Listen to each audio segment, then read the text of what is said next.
Hello everybody and welcome to this video. I just wanted to do a quick preview of the EGX500 Bullpup shotgun from Panzer Arms. There are no videos out there on this shotgun, so this is the first, and I'm hoping that, you know, over time more people, because I know people were a little hesitant to buy this, so hopefully over time more people purchase it and give it a shot and do some reviews on it, because I'd be interested as well. But without further ado, this is the EGX500 Bullpup shotgun. Instant gas system regulation, as you can see on the box. Initially I wanted to do an unboxing, but that just went out the window because I was super stoked when this came in right on time. It is, I don't know if I mentioned, it's a 12 gauge semi-automatic shotgun, 18.5-inch barrel, 30 inches overall, 3-inch chamber. It came with two 5-round magazine clips. You can buy a 10-round. It does fit. I don't know which ones. I have no intention, but I definitely understand, because once you start firing off some slugs or whatever, you're not gonna want to stop. And so I can see how you get to 5 and you're like, oh man, it's over. Now you gotta switch out. So yeah, you can definitely do a 10-round. I even saw a guy on YouTube, and I can't remember his name, but he had a drum on it. And it was a BP12. But I imagine, because these are not too, they're not too different from the BP12, so I imagine you could put a drum on this, which would be pretty interesting. I know he initially I think he had some trouble with some rounds feeding, but it was still pretty cool to see. So anyhow, it came with this manual here, right there, wrench. Technically there was 2 Allen keys, but Allen wrenches. Anyhow, there was 2 of them. My baby girl tends to get into stuff no matter where you move it to, so one is missing.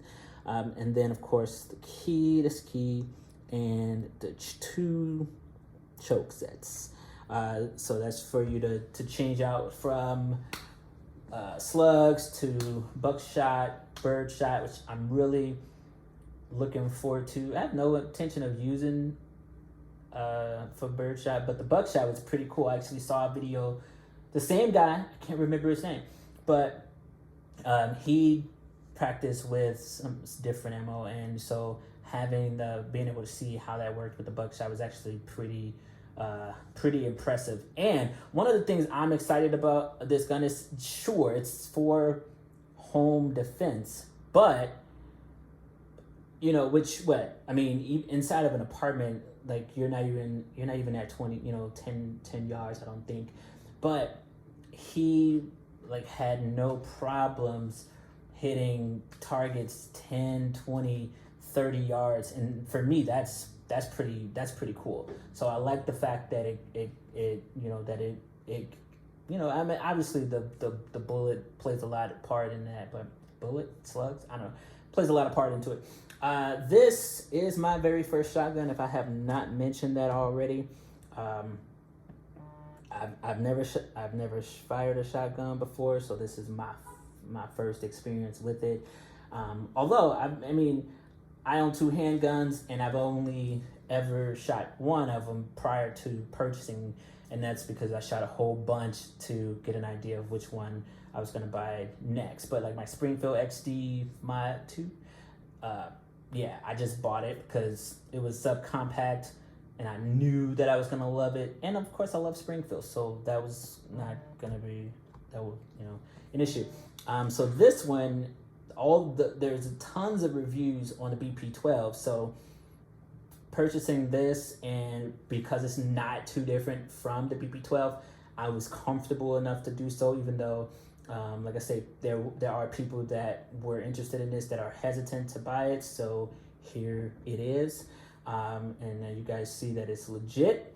And then my plan is to go to the range tomorrow, if I didn't mention that already. And I keep saying if I didn't mention already because I don't remember what I've said. Like, this is probably the 11th or 12th video that I've recorded on this. And then I realized the last one I thought was pretty good, but then I realized that the gun was flipped the other way around and it just looks better in this direction. So yeah, this is the video again.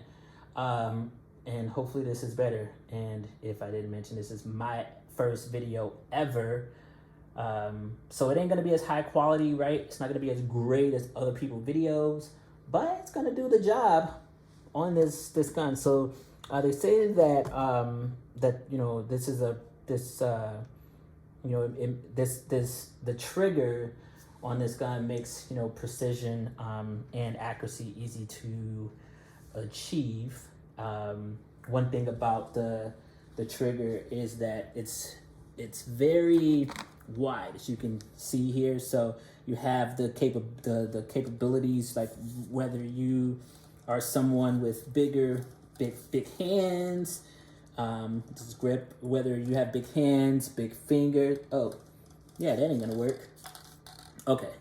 There we go. So whether you have big hands, big fingers, large fingers, small, doesn't matter. This gun is very ambidextrous, and so, you know, with the wide trigger area, you're not gonna have any problems getting your fingers through there, even if you're wearing gloves, which is pretty cool. It's not cool. It's just that the feature is cool. This is one of my favorite parts. It is the control bar. I don't know if I mentioned that, but I like the way it looks with the holes. Remind me of like really old badass guns.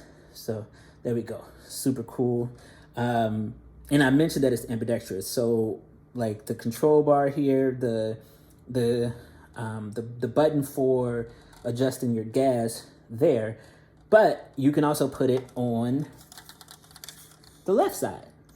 So right there is where your gas button would go. Your control bar would go here. The gas button was already on the right side, so I just chose to put the control bar here. I'm not sure how this is gonna work, but people that I've seen on their BP12s had no problems with it, and they actually said they preferred to have it here, so that's great. Came up with a front and back flip up sight. I don't know if I mentioned that already either, but it does. And then one thing that is, it does have the safety here is on both sides, your right side and your left side. So whether you're right or left-handed, it won't matter. You will be able to use this with no problem. And then again, the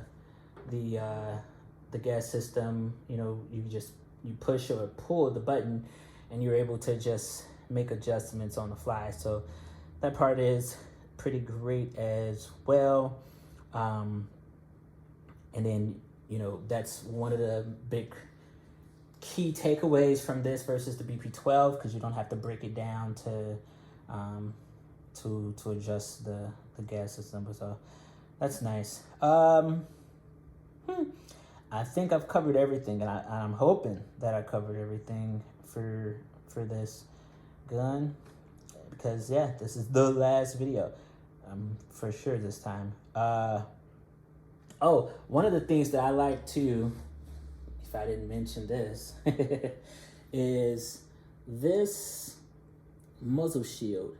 So this muzzle shield looks like a suppressor, which I thought was cool, as you can see right there, but it's not. It's just fat like that, which is great. And again, the Cryptek Cerakote finish is actually pretty cool. I mean, you could get it standard black, but I mean, so many guns are black, and I think people tend to love the Cerakote finishes. I actually, not on this one, but on the KS7 that I'm getting, it's all black. But I did like the desert. I think it's called Desert Sand. That's hot. So yeah, I can't wait to get that in. If I can, I will record the video of me at the range tomorrow, breaking this gun in. You're gonna see how a first timer uses a shotgun.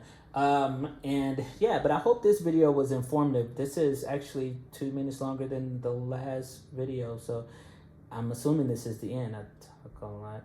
Anyhow, if there are other questions, feel free to ask, because I'm pretty sure there's a lot more information that I just did not give away, but I might have it. All right, so I do appreciate you tuning into this video, and you guys take care.